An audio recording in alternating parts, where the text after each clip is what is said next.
Geek Myths, a novel about life, love, and the pursuit of sonic screwdrivers. Available in paperback and Kindle edition from Amazon. Scanning for audio.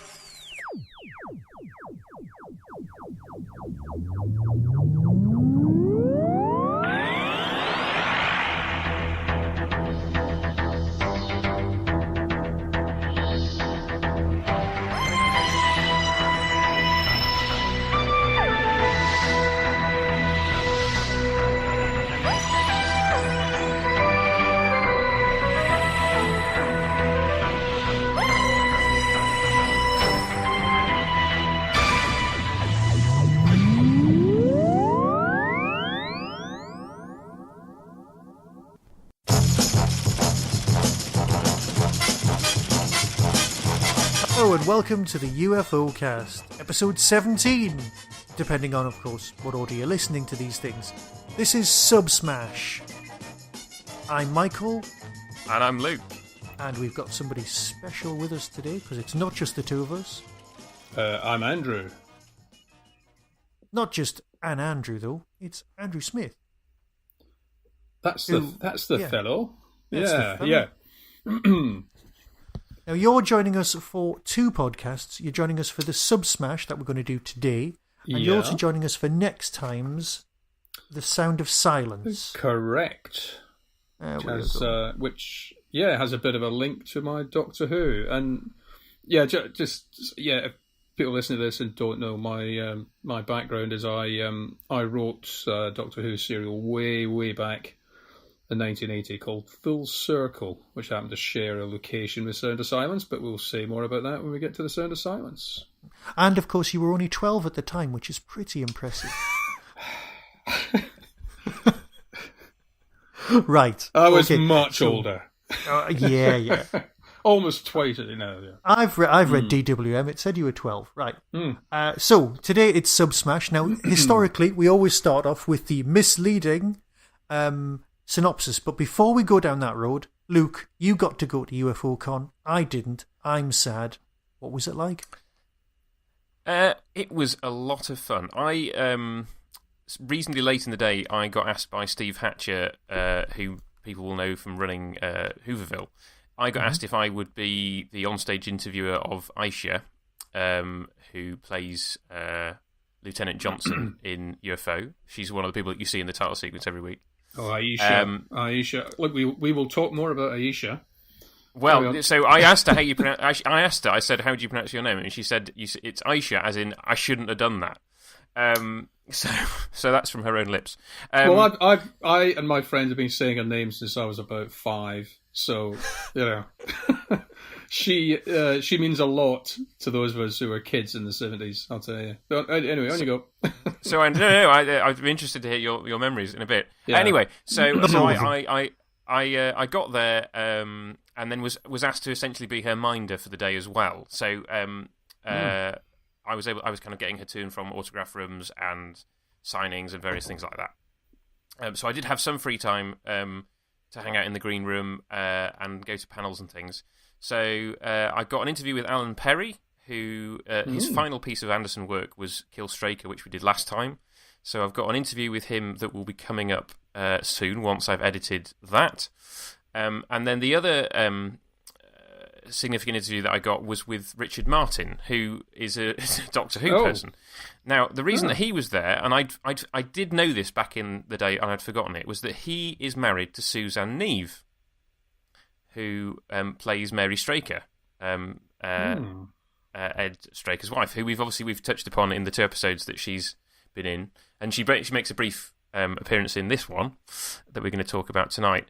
And she was doing her first convention ever, massively nervous. He came with her, and while she was off doing some signings, I just said to him, would you mind doing an interview about Doctor Who? So we talked for about half an hour. Sorry, this is, there'll be people listening to this who don't know Doctor Who, but that's Richard Martin, the director. This is Richard Martin, the director, who directed some of the... I didn't know he was still around. Oh, yep. Wow. You see, Andrew, you're having the same reaction he directed, he directed Doctor Who going back to the Hartnell days, Dalek Invasion of Earth, etc. And Yep. Wow. Yeah. So he did I forget which ones it is, but he and Christopher Barry both directed the first Dalek serial. He then came back to do Dalek Invasion of Earth. He did The Web Planet and The Chase. And so he was a delight to chat to. We talked about his engagement story. I think you'll be amused by that, how he and Suzanne got together. And they're still married, well, it must be well over 50 years later. So, wow. Well done. That was great. I stupidly forgot to take my audio recorder into the interview on stage that I did with Aisha, and so you'll have to wait for the ShadowCon 2 DVD for that. But that was a lot of fun, and it was a really, really great day, and nice to meet a bunch of really, really nice people. Sadly, that is the second and last ShadowCon that there will be. The organisers have decided that will be it. But we're kind of very kind of open to other people kind of taking up the mantle and organising stuff. But every year goes by, it becomes equally difficult to organise these things as people pass on. A few UFO people have died just within the last sort of year or two. So I think it will be more and more difficult to organise these things. The only other thing to say, the other person that I met was David Collings, who was quite happy to do his on-stage interview, but didn't want to do a podcast interview, so sadly didn't get to chat to him on the record, though he's a very, very nice chap. And I'm sure so he was chatting about psychobombs and things. He remembers very little about psychobombs, and he remembers equally little about his Doctor Who appearances as well. So, and his Sapphire and Steel. I saw you tweet about that. Yeah, yeah. But actually, once he got on stage, actually he had various things to say and left some sort of like tantalising stories. He just kind of gave one line, and you were like, "That's tell us more," and then he didn't. So. He strikes me as being quite an interesting, rather private person who could tell a tale or two. But yeah, so thanks to Steve for inviting both of us. It's just a shame that Michael, you couldn't be there. No, just simply couldn't be there. It was a bit sad. I know there are some UFO guests at the ITC Con that's being organised quite soon, and I'll find out some more information about that for a future podcast. Okay. Well, so Michael, give us the synopsis, and then we can get Andrew's first impressions on the story. Okay, SUBSMASH. While investigating a new form of UFO that can attack underwater, a team of shadow operatives are endangered when their craft, the new Skydiver, is bombed by an undersea UFO. Most members of the crew are evacuated, but the escape hatch jams and Straker and Lieutenant Nina Barry are trapped. She's badly injured, both are close to death. In what they think must be their last moments, the two become very close to each other, breaking through the barrier of reserve that had separated them through the years that they've worked together in shadow. But salvation comes, and the two of them are rescued afterwards. As they recover, Nina can't help wondering if her moment of vulnerability she said too much. Now, as always... As always, that does come across as its synopsis written by somebody who wasn't watching the same episode as me. But I am putting my hands up at this point, and I've made no bones about this. I'm not a big fan of submarine-based drama. I love Skydiver, the actual craft. I love the fact that it takes off. One end goes in the air, the other end comes back down for a reasonably adequately explored reason. But in the big world of fiction... never been a massive fan of submarine dramas. They've just... And I know Hunt for Red October is quite cool, but that's kind of it for me. Well, happily, I love them. I'm with Andrew on this one. Yeah. I'll go and get myself... put the kettle on, and I'll listen to you two chat. I know... There's a lovely... it's a great dramatic setting. Very claustrophobic, and we'll come back to the word claustrophobia, I think, when we talk about the background to this, but yeah. It's a very claustrophobic setting, and a great place to put your characters in jeopardy, under the water, pounds and pounds of pressure around you, threat of drowning, threat of running out of air. It's... I know on paper drama, I should completely love these things because you're right about the pressure thing because there was an episode of Infinite Monkey Cage where this scientist was saying, well, we make spacecraft and they only have to withstand one atmosphere, from the inside out. And then we've got submarines that have to survive, 240 atmospheres. And you're thinking, actually, submarine design's slightly more impressive. So I get it. I really should adore these things because you're right. You've got your characters in a confined space. And I love small dramas where everyone's at each other and their characters are stretched. But I don't know what it is. It just doesn't do it for me. And it should. With this one, I really like the story, but there is a moment at which a whole bucket load of potential jeopardy is just thrown away for no really good reason, and that is when when Skydiver has gone down, and Sky One is launched. Yep. It takes out the alien craft, this new UFO or whatever it is. That's been attacking the ship is destroyed. That's out of the story. Sky One goes off. The alien element has gone. So this thing that could have been sharing this underwater space with Skydiver, hunting and them, creating an extra threat, either the ship or the alien inside it, has gone. Just been removed from the story. Yeah. So it then becomes, will they get out? Well, you're completely right. Which they do. And they're going to, because it's the main character in the series. Yeah. It's still, I really enjoyed the whole thing. But you're completely right though, because it could have had that, because you've got the basic plot at the beginning is Straker saying how easy it would be for the aliens to kidnap people from sea because there's no witnesses, and it could dock with Skydiver to try and kidnap them. Maybe that's it for me, because I've also made no problem about this at all. One of the things that keeps me coming back to UFO is how much, and I know because I've seen most of the episodes now, and I know that it doesn't really happen, but I want to know more about the UFOs. As a kid, when I'm watching this, I want to know more about the aliens. I want to know more about what they're doing, their motivation and everything. So you're right, if there was an actual alien threat, or even if the aliens had shot down Sky One, and it had just ended up floating off, like in an escape pod or something like that. So it became the anchor that they could locate when they were searching. So narrative-wise, it could kind of be the same, as opposed to just the guy flying off going, right, lads, I'm flying away, bye. I'll send someone. I think you're completely right, because if the alien had actually got on board ship, I probably would have been more interested in... Or been trying to get in, banging on the hull, one or two aliens with cutting equipment trying to get in. All that, there's a lot of potential. But just at that point in the story, I just thought, the actual enemy has just been taken out of the story. But like I say, I still enjoyed it. And there's a nice little, a nice self-contained story as well, which it had to be. This was the last episode that was filmed at the MGM. Is it MGM British or British MGM Studios? Yes, before they moved to Pinewood. MGM British Studios, yeah. Yeah, and reading the background, as I understand it, they just, they were looking for episodes that were kind of contained, not very large casts, confined pretty much to the studio.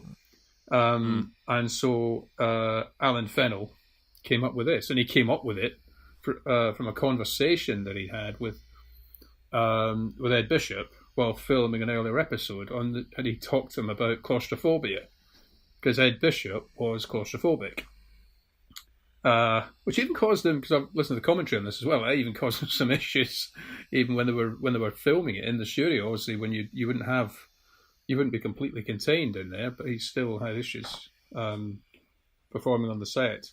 But so this episode, which is a good episode, comes from production restrictions on cast and locations, and from a passing conversation about claustrophobia. Yeah, and with the right writer as well.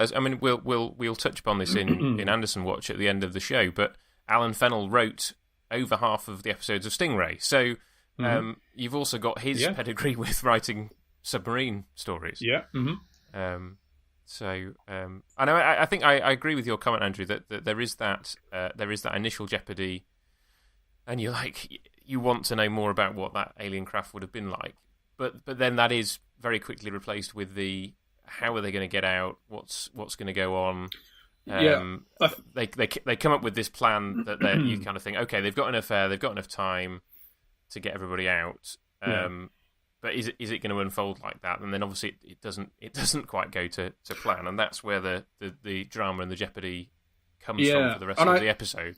And I think from a writing point of view, I think that shows where Alan Fennell was coming from when he was writing this. I think where he started from was this thing of wanting to have Skydiver grounded underwater, stuck there with shadow personnel inside, struggling to get out, scraping their fingernails off, almost trying to get out the torpedo tubes and things. I think that's where he wanted to be, and that's why he get that. It's kind of thinking of that scenario, and that's why he's got rid of the alien, the UFO, as he did, because that's what he had in mind to get there. So the UFO was a device, really, just to get our characters in this situation. Yeah, yeah. But that tends to happen a lot with this series as well. You get the UFO turning up, and then it kind of affects what the main characters, or affects extra characters, and then you have to deal with what's going on. They are often just MacGuffins, the aliens, and I don't know.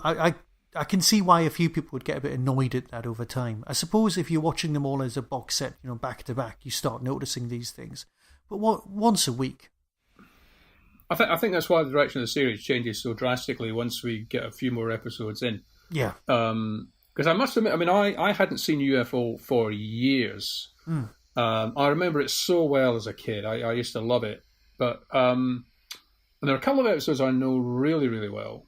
The question of priorities, where Straker's son is run over, and is it Survival, where Foster's on the moon's surface alongside the alien, and the opening episode, really, really well. But there's a lot of episodes I had no memory of whatsoever, and I had no memory of the shift in the series that comes in fairly soon. But I remember, as I was working my way through the Blu-ray set, and this was 2 years ago, when I got it for Christmas, and I just loved it, and I tweeted at the end, I think this is my new favourite Jerry Anderson series. As I worked my way through it, early on I was thinking, I wonder if this has really got legs, just the aliens coming and getting body parts. It's a great concept, it's surprisingly adult and grim. But you at the end of it, you have to take it further if you're really going to keep it going for a series. And then what they did was they just completely changed what it was about, and they had the aliens, I don't want to say too much, but able to control human beings, that sort of thing, and kind of their motivation became very different. So I think that thing of using UFOs at some point just to get our characters into certain situations to line them up, that might be so, and that might be because of the limitations of how far they were prepared to go in terms of learning more about the aliens, because we still don't know a lot about where they come from, and just how human-like they are.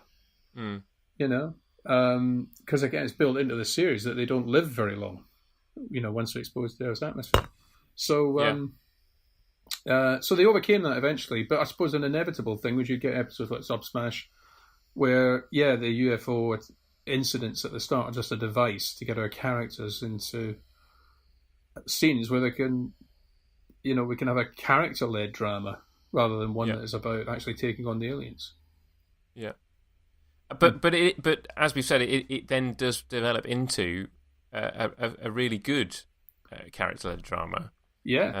As people are rescued or die, in the case of poor Chin, you narrow that down, and you're like, okay, it's going to be who's it going to be left at the end? And it's Straker and Lieutenant Barry. In that, who for some reason is no longer a moon base, or temporarily not a moon base. She's in Skydiver. Yes. Yeah. That's the things that happen with the cast on this series are very odd. Along with locations and reused bits of footage. It's very odd. Yeah, it's one of those things. Well, this is the thing. It's one of those things where you just go, okay, operationally, this makes no sense. To have all these people be jacks of all trades within the organisation. But character-wise, you're like, well, actually, she's great. So why not put her on the submarine? Yeah. Because ordinarily it would have been Georgina Moon, who, quite frankly, we don't really know anything about because she's very much just a small recurring bit part. From her part, I mean, I take she was the blonde officer who'd been in the earlier episodes, and like Jeremy Wilkin and that sort of thing. Yes, who didn't have a lot to do except stand around and look at each other while Peter Gordino or someone got into skydiver and flew off. Yeah, exactly.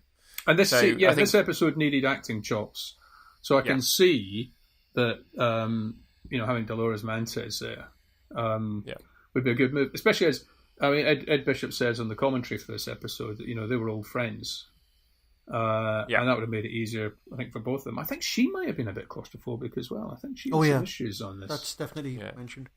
Yeah. I mean, she really sells the. It's just come up now. I've got the episode on the background. She really sells the claustrophobia of that tube.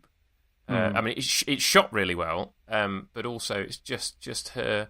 I mean, we hate to. Well, we don't hate to bang on about Doctor Who. We do it all the time, but it's very reminiscent of Sarah Jane Smith in the ducting in The Ark in Space. And that's an equally fantastic scene of someone because of their feminine stature having to crawl through a cramped space. Yeah, I love the fact they just don't know she's there. Yeah, because you think she's gone, and you'd think there'd be something that indicates she hadn't, but But then she suddenly, Ed Bishop thinks he's on his own, and suddenly she appears. Yeah, bang, bang, bang. But there's some lovely stuff before that, building up to it, and one of the other things I love about it is also just the effort that they go to sell the fact that this is actually underwater. So when they empty the hatch for the first time and open it, they've clearly poured water onto the set, which is massively dangerous. A dangerous thing to do. Yeah, with all that. Yeah, but it's very similitude. You're right. It's a little thing, but absolutely adds realism. Yeah. But they still manage to. There's a scene where one of the guys is, I think it's the first person to escape, and his tank's filling with water, and they are definitely doing that thing where they're filling 2 pieces of glass. They're filling a fish tank in front of the camera with water. His hair does stay. I think it's Paul Maxwell, isn't it? When he's going. When he's leaving the hatch. Yeah, his hair stays remarkably dry underwater. It's special futuristic hair, quite clearly. Yeah. And the rubber on his mask. It's like the aliens' hair with their what was it, bioacrylic compound that they use to travel in their liquid environment. Yeah. So, but he does a good job of trying to turn a thing really slowly to get the hatch open for extra jeopardy. Yeah. How good is the model work on this as well? Oh, the whole series absolutely fantastic. Was it Derek Meddings? Was it Derek Meddings on this? I think he was still doing stuff. Yeah, there's a whole team of people. Sean Whittaker Cook, people like Mike Trim designing things. And I mean, the thing is, this is the culmination of well over a decade of model work. Yeah. Because although we've obviously moved from Super Mario Nation into live action, the model work is still Jerry Anderson. Oh, without question, right there on screen. And this team, some of the people on this team have been working on these shows for literally a decade, and so they are masters of their craft by this point. And yes, I mean you know how it's done. You know that you've got these tanks with water between bits of glass that they shoot through. But still, it looks fantastic, and still on the Blu-ray, it looks amazing. I utterly don't care. I mean, the business with the hair really not major a problem. It's not that obvious. No, it's not. Looking for it. But to be fair, as well. I mean, at the minute, I'm sitting here looking at a photograph of Skydiver, and what a magnificent model! Yeah, and a concept as well. As a kid, I don't know if they did toys of it. I mean, I used to have as a kid. No, they didn't do a toy of the. I had a mobile. I had an interceptor, one of the green interceptors. Yeah, the green interceptors with the orange runners. I had UFO cigarettes. These were. Some people listen to this will surprise you, but we used to have Sweetie cigarettes. We certainly did. I remember those. And there's a little blue packet of these. You'd get about, I don't know, 10 of these little candy cigarettes. There'd be white strips with a little red thing painted on the end that you'd just suck on. And you'd get cards with them. So there were cards to collect, of like UFO cards. Yeah, I don't remember even like a toy UFO, even, which you'd think would be an obvious thing, but they didn't do that. In fact, there is a if you want to see these things, there's a town in Scotland. If you come up the M6 into Scotland on the M74, not long over the border, you can turn off to the right to the town of Moffat. It's very close to the motorway. There's an antique shop there called the Lothlorien Emporium, which is an antique shop on the ground floor, and it's a toy museum upstairs.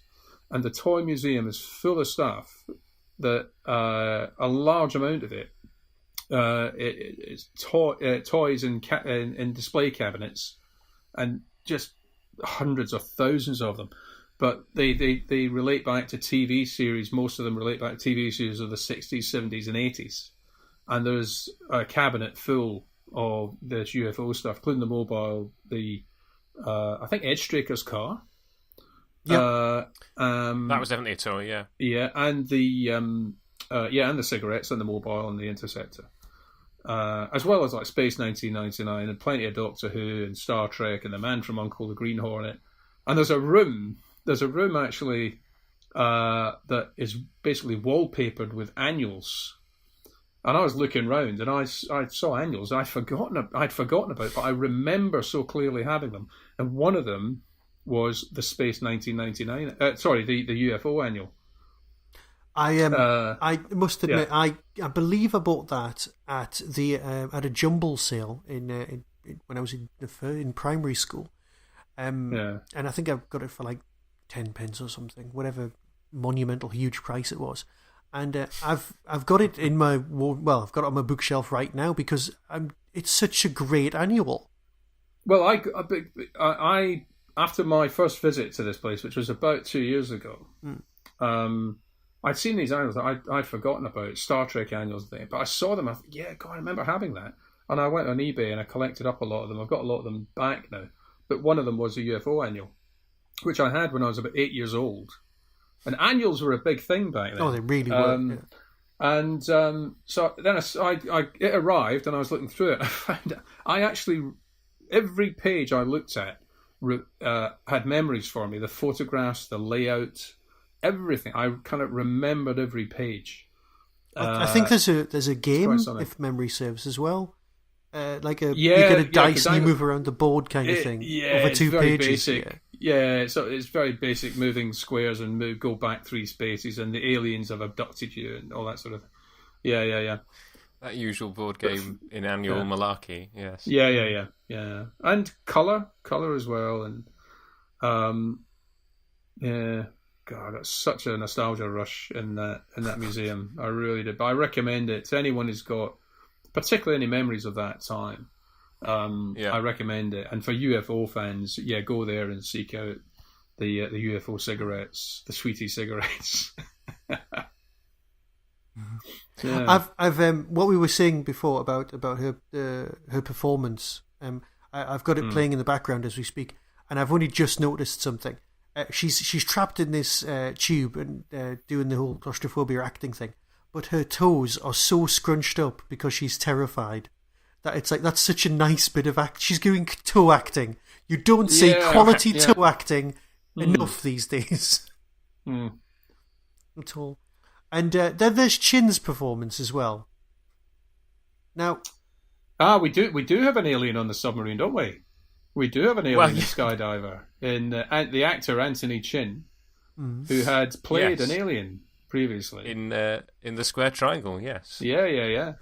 And Anthony Chin playing what's his name? Lieutenant Chin. which is a Jerry Anderson thing. He liked to use people's real names, didn't he? Because even in this series, Gabrielle Drake playing Gay Ellis. She was brought in, wasn't she, to replace a male actor who's going to be the moon-based commander with an Italian guy, or a guy with an Italian guy, yeah, who'd been a doppelganger. So and with a totally different name, and she mentioned Jerry Anderson, I think, when she was being interviewed. "Oh, call me gay." Gabrielle Drake liked to be called gay. She was called gay by her friends, and Jerry Anderson picked up on that, and you said, "All right, well, you're now Gay Ellis, the moon-based commander." So it does seem odd that Anthony Chin plays Tony Chin, but of course, it's not a coincidence. It is deliberate, but it is a thing that Jerry Anderson did on a fairly regular basis. This just plays into my theory that it's all real. It genuinely does. Like, all of these people were... Jerry Anderson was actually in charge of Earth defense, and this whole business with it being inside of a TV studio was just to throw everyone from the fact that he was doing it from inside a TV studio. And I will ask Jamie, I definitely will, one day, when I meet the man, I will say, "Was your dad secretly?" And he'll go, "Yes, that is true." And it'll all make sense. I'll let him know you're coming. Yeah. He's got a new podcast out as well, Anderson one. He has. Yeah. Yes. Jerry Anderson I think podcast. they've sent us a trailer, haven't they? Yes. So we will... Oh, we could play it right now. Let's play it now. What we've got to do is deliver all the best stuff about this podcast in 25 seconds or less. What, like a trailer? Like a trailer. In 25 it is a trailer. It's for actually a trailer. Oh, right. 25 yes, it's a trailer. Seconds. Yeah. But there's so much. Okay, right. 4, 3, 2, 1. Let's get started. Well, it's full of interviews with celebrities and stars who worked with or for Jerry Anderson. That's true. And also news about everything that's going on in the Jerry Anderson universe. Yeah, we have people getting in touch with us on podcast@jerryanderson.co.uk, asking us questions and giving us their comments. That's true. And we also have special features like the randomizer from Chris Dale, which selects a random episode each week for him to watch and comment on. And it's with me, Richard James, and you, Jamie Anderson. That's right. And people can get in touch on podcast@jerryanderson.co.uk. Do you think that's it? Oh, well, I think they could subscribe, rate, and review. Is that 25 seconds? That's it. Let's stop. We did it. The Jerry Anderson Podcast with Jamie Anderson and Richard James.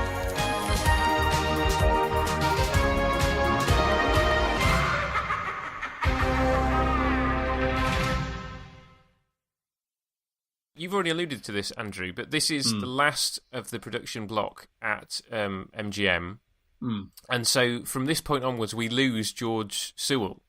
So this is his final episode, and for some reason his hair is brushed the opposite direction to the way it has been for the last 16, so he looks very, very odd. It's a slight sort of bad not a bad note for him to bow out on, but he has very little to do in this episode.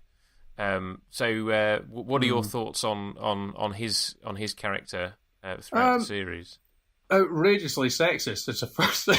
Yeah. That's the thing. The thing that really sticks in my mind, and I say sticks in my mind, can I first say I love George Sewell, the actor. I mean, he did the Special Branch series. That's what I know him best for, really. Back in the 70s, he did Special Branch as one of the lead characters on that, a DCI in that. In this, from having rewatched it a couple of years ago, he is the one who does the old backwards look at the attractive woman that passes in the corridor and is quick to come out with the little remarks about that. He doesn't really, for someone who is a lead character, normally at some point a character like that would get an episode almost to themselves, something where we would learn more about them. We never really learn much about his character, do we? We know about as much about Alec Freeman in SUBSMASH, or by the time we get to SUBSMASH, as we know from the very first episode of UFO.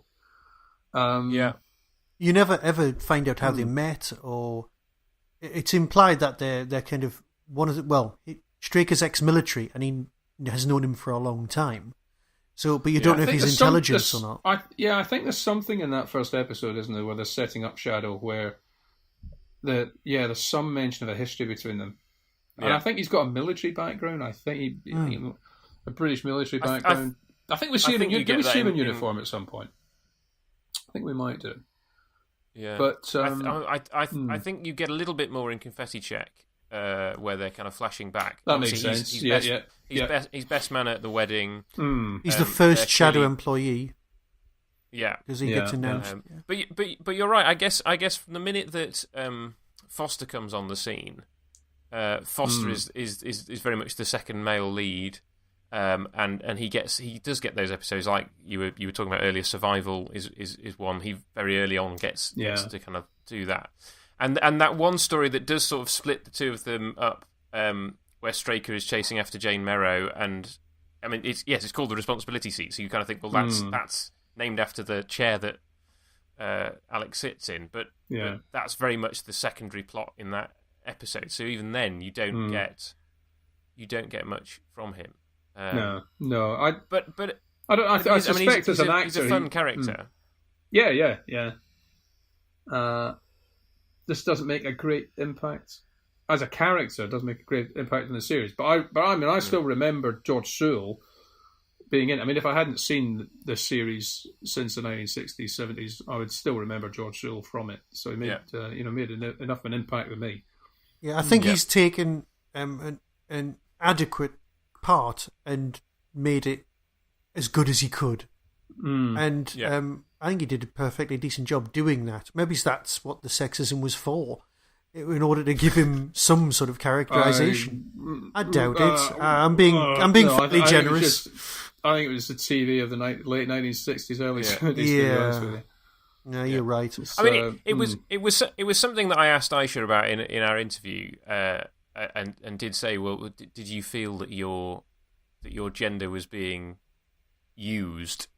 And she certainly didn't feel that way. That was what she said. But I don't think you can really get away from the fact that this was made 50 years ago, and societal values were not what they are now. No, that's right. Things that were deemed appropriate then are just not now. Yeah, and it's not that it reflects badly on the program maker. You know, I know there are people who'd like to kind of judge people by today's standards and condemn them for that's an easy writing and presenting that kind of thing. But it was the thing at the time. But that doesn't change the fact that some of it is uncomfortable to watch. Yeah. But that's us that have changed, not the program. Times have changed. Yeah. Very much for the better. Yeah. But I don't think there's anything across UFO that I've seen that I think made me think, I don't want to watch that. I don't want to watch this episode again.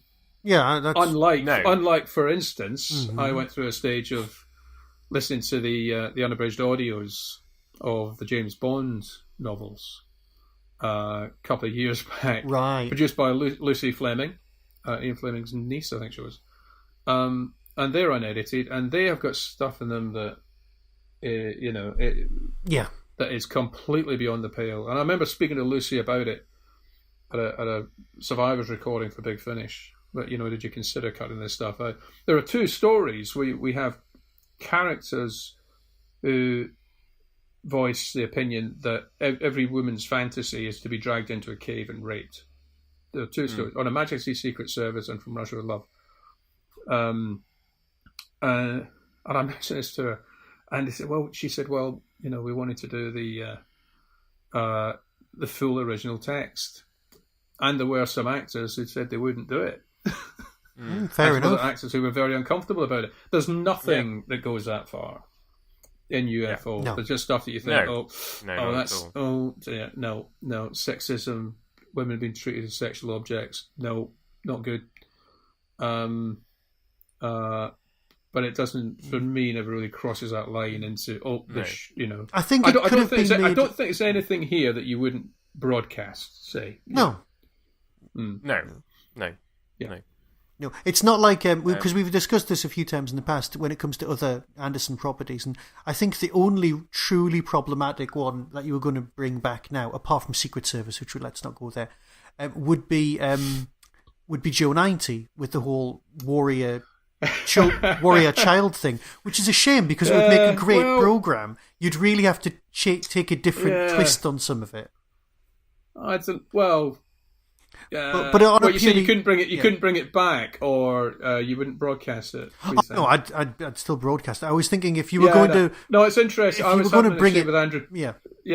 Just a few weeks ago, I was exchanging emails with Andrew Pixley, who of course wrote the excellent book that comes with the Blu-ray. I don't know if it's still. No, you can't. You can't get it, and even Andrew himself doesn't have a copy. Does he not? No. Oh, I have a copy right here. I do know. I don't think they'll be doing anything quite as big as. Trust me, I was trying to track down a copy. No, we were talking about in the email. We were talking about Joe 90, and I was saying, basically you've got a kid that you're teaching to kill people and give him a gun. And, yeah. But then we kind of both been through this thing of thinking, yeah, but it's Joe 90. Come on. And we were kids watching it, and we go back and we watch it, and we love it. Oh God, yeah. I think the more disturbing thing for me about Joe 90 is the fact that he, beyond being taught to kill, he is given the brain patterns of adults, and in particular, he's given the brain pattern of his father, and you kind of think, well, how far does it go? Does it include memories? In which case, you don't want your father's memories. No, you don't. It's like being given someone's browser history, isn't it? Yeah, exactly. I think that's the more. Yeah. Perhaps it's one of those things where just don't look too closely. Yeah. You can't, and I think with Captain Scarlet as well. When I rewatched that for the first time as an adult, I was just like, the Mysterons are having a laugh, aren't they? Because if you take it kind of seriously, they could wipe humanity out like that, and they don't. Mugs. And it's clearly they're mugs, because each week they say, "This is what we're going to do." That's true. We're going to but that's part of it, isn't it? It's basically saying, "This is the game we're playing this week. Yeah. Can you stop us?" And they don't care whether they win or lose. That seems to be the only way that you can kind of rationalise the Mysterons. But I don't care, because the adventures themselves are... No, I don't care. Again, when I was a kid, this stuff was just fantastic. And I recently got the complete Captain Scarlet on iTunes, and I've been working my way through it. And Joe 90's not on there yet. I keep an eye out for this stuff, because I would... I don't buy many DVDs now. Everything's digital for me, pretty much. Apart from UFO Blu-rays and things. Yeah. And a lot of 70s because they've now brought out Captain Scarlet on Blu-ray, and I think, what was it? Did they announce that Joe 90 is going to be? I think Joe 90 is the next one that they're Blu-ray. Yeah, I've not seen that. Network who are bringing these things out have developed an annoying habit recently where they've drifted back to doing volumes. So instead of doing a complete this or that or the other, they got, like Man in the Suitcase and Randall and the Hopkirk Deceased, again, two very popular series of the 60s and 70s. They've been bringing those out in Volume 1, Volume 2, which I think that's what we did with VHS back in the 80s and 90s, and we stopped doing it. So network distributing, if you could stop that, great, because I'm not going to get these Volume 1, Volume 2s. No. I'm not having it. Well, I was in Sainsbury's a couple of weeks ago, and I noticed that there are complete sets of everything now.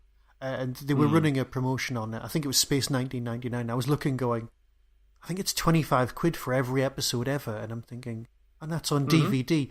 I could justify that. Almost. Well, and I don't mind series. People are encouraging us to do Space 1999. They really are. There's a lot of when emails. we finish UFO. Oh, yeah. But I've got the Blu-rays of those as well. I've got the Blu-rays of those. It's a series that I've seen... literally no full episode of. Well, I've probably seen the odd, maybe like 5 minutes of 2 or 3 episodes of Space 1999. So it's largely a mystery to me. I bought them. I still to work through all the episodes. I expect I already have the impression from the ones I watched that it's going to be a little bit of a frustrating exercise because the memory does cheat. Oh, without question. And it seems to be a little all over the place. But there is an episode, Dragon's Domain. If you watch no other episode, watch that one. I actually wrote that one up. I novelized that one for myself when it was broadcast. I remember, and that's a great story. Okay. But getting away from UFO, aren't we? But this is we are. Again, you know this what? is We're all allowed. just big nostalgia grenades going off in my head when I talk about this stuff. It's all right. And UFO does the same thing for me. Right. It's just fantastic. And no one else was doing this. I mean, we got those of us who were kids back in the 60s and 70s, and even my kids now can watch this stuff and enjoy it. But we were so lucky to have this, to have Thunderbirds and Captain Scarlet and Joe 90, Space 1999 and UFO. All these programs that were just such tremendous quality. I am absolutely sure that our Nostalgia Fest will continue in the next podcast, but have we said everything we need to say about SUBSMASH? I think we probably have. I'm sure we could say more. Well, let's dive into Anderson Watch and Doctor Who Watch to finish off the episode. Yes. So we'll see, Andrew, if you're any better than Michael. I'm appalling at this. Spotting people. So I mean, we've already talked about a few of these, but can you tell me who you spotted in SUBSMASH that has appeared in other Anderson shows? God. You know what? I have a feeling there's a couple of like smaller actors who've done little things. Yes. But because we were initially going to do this, I think about 4 or 5 weeks ago, weren't we? And and that's when I watched the episodes then about 2 weeks before that, and did some research and things, most of which has gone out of my head. And no, I mean I have got an interesting thing about the cast list and the casting that I might come back to after we've done Who Watch and Prisoner Watch. In fact, we will. Okay. Will remind me, but no, apart from the obvious, George Sewell, who was in Remembrance of the Daleks. He said, looking down the list. No, again, I think we got Burnell Tucker as the Albatross pilot, and I've got a feeling he did something, but I can't remember what it was. He did. Well, I'll fill you in a minute. Michael, any nuggets from on the Anderson Watch? The voice wise, I was getting Paul Maxwell, and I was going, I've heard you in lots of things.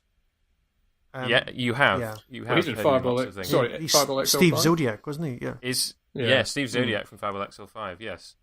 And anything else? I cheated with that one. I cheated with that one. I heard that this morning on the Nick and Benji podcast, on the Benji and Nick podcast, and I made it sound as if, was he in Fireball XL5 by any chance? Yeah. Yeah, so he was Steve Zodiac in Fireball XL5. He did a couple of episodes of Thunderbirds. And then he's the captain of the Martian mission in Thunderbirds Argo. He's Captain... is it Paul Travers? It might be, again, one of those using his own name as his first name. And then he was in Captain Scarlet as... He was a regular voice person in Captain Scarlet, so he plays the Earth President in the first episode. He's in lots of episodes. But in particular, he was the voice of Captain Grey. Okay. Oh, right, yeah. Well, again, he was... At the time, he was one of the go-to... Yeah, British productions are needed.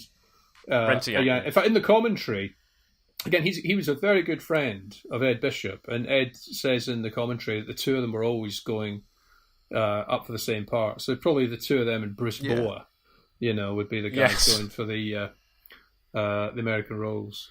In fact, I saw he turned up in so many things. I saw him just very recently in the 4-part BBC comedy drama Sleepers. Right. Yes, I liked that. Well, and I think the other major sci-fi role of note is he's briefly in Aliens. He's the guy kind of heading the committee. This was mentioned in the Benji and Nick podcast. So he's the guy that tells Ripley that the planet has been colonized since she's been asleep for whatever many years. And is that only in the director's cut? Looking slightly older and fatter than this. Yeah, I think is that only the director's cut? No, I've never seen the director's cut. So it is. No, he's definitely in the original. He's definitely he's in both. Yeah. Cool. So we have him. We've mentioned Anthony Chin, and for time's sake, we talked about him in the Square Triangle. So if you want to go back to the Square Triangle to talk about his other Anderson roles. And then I mentioned Alan Fennell earlier. He was the writer of this episode. We should have talked about him 2 or 3 episodes ago on ESP because he wrote that. But his other credits are that he wrote 10 episodes of Thunderbirds, 24 episodes of Stingray, 17 episodes of Fireball XL5, and the 3 new episodes of Thunderbirds, the ones that were made from Audio Adventures from the 60s that have been Super Marionated in the last sort of 3 years. He wrote 2 of those. So a long writing pedigree with Anderson. And you were right, Andrew. So that we'll kind of combine the end of Anderson Watch with Who Watch, because the 2 actors here, Bernal Tucker and Alan Haywood, have both done other Anderson things and Doctor Who things. So Bernal Tucker, who was the pilot of the plane flying with George Sewell, he appeared in an episode of Space Precinct. Hooray! Wait. Yeah, go on. I've never seen Space Precinct. I've no idea if it's any good or not. Oh, I've been meaning to ask. Have you ever seen Dick Spanner? No. Right, fine. We shall bring that up another time. I've never heard of it. Dick Spanner comes up briefly in next episode's Anderson Watch, so we will talk about Dick Spanner next time. But do you know who Bernal Tucker was in Doctor Who? Did he do one of the early black and whites? No. You are about as cold as you can get. Oh, okay, Andrew. He's in the new series. He is in the new series. Yeah. So you know the beginning of Angels Take Manhattan, where you kind of discover how the hotel works, and there's the guy that goes in and then sees himself as an old man. Yeah. So Bernal Tucker is the old version of that character. Oh, right. Yes. Cool. And so to finish off, we have Alan Haywood, who was one of the divers that gets sent down to rescue people. He appeared in Doppelganger. Oh, right, yeah. Journey to the Far Side of the Sun. Far Side of the Sun. Yeah. We're briefly, because we haven't got much time, but what are your memories of Doppelganger, Andrew? I haven't seen it. I've got it on Blu-ray. But I haven't watched it. Thank you for asking.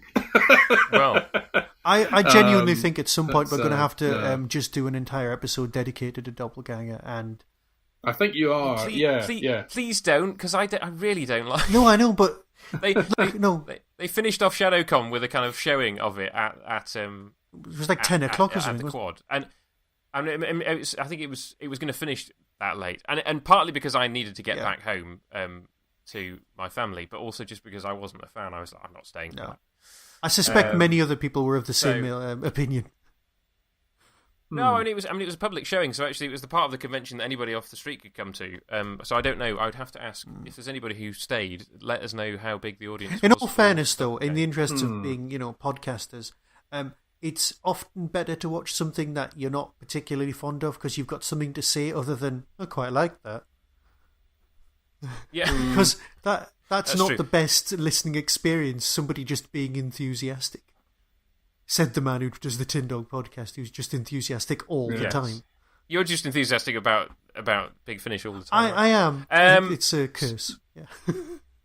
Well, let's finish off Doctor Who Watch.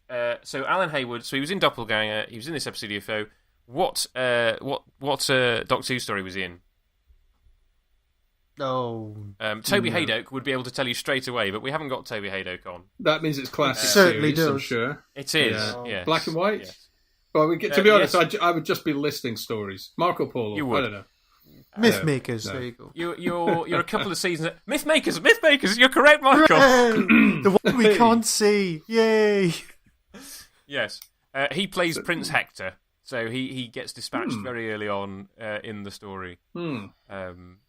So, and that's it. No prisoner characters this week. Right.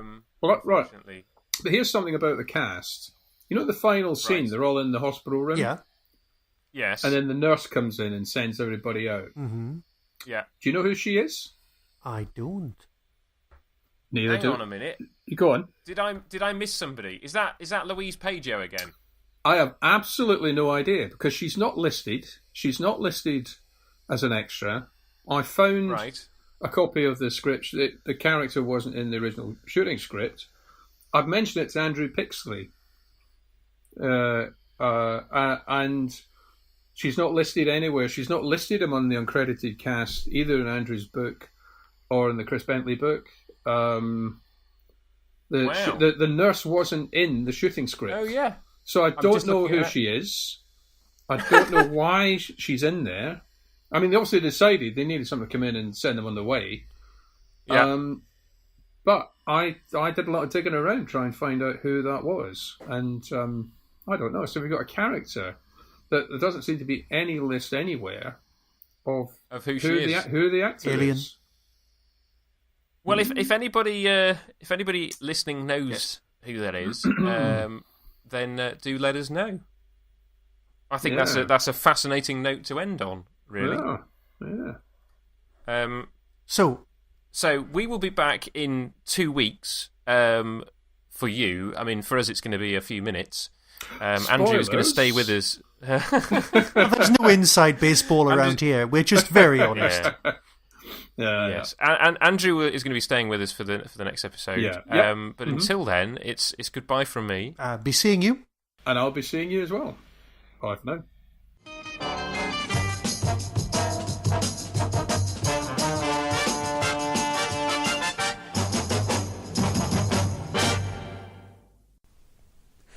End of chapter 2. Early September 2018 brings Hooverville, the best little Doctor Who convention in the world. Visit the Derby Quad website for more information.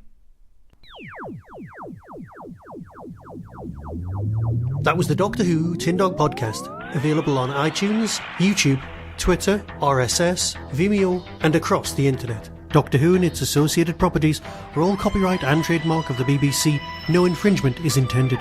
Why not become a supporter by visiting patreon.com/tindog. Contact the show on tin-dog@hotmail.co.uk. The Tin Dog Podcast is a founder member of the Doctor Who Podcast Alliance.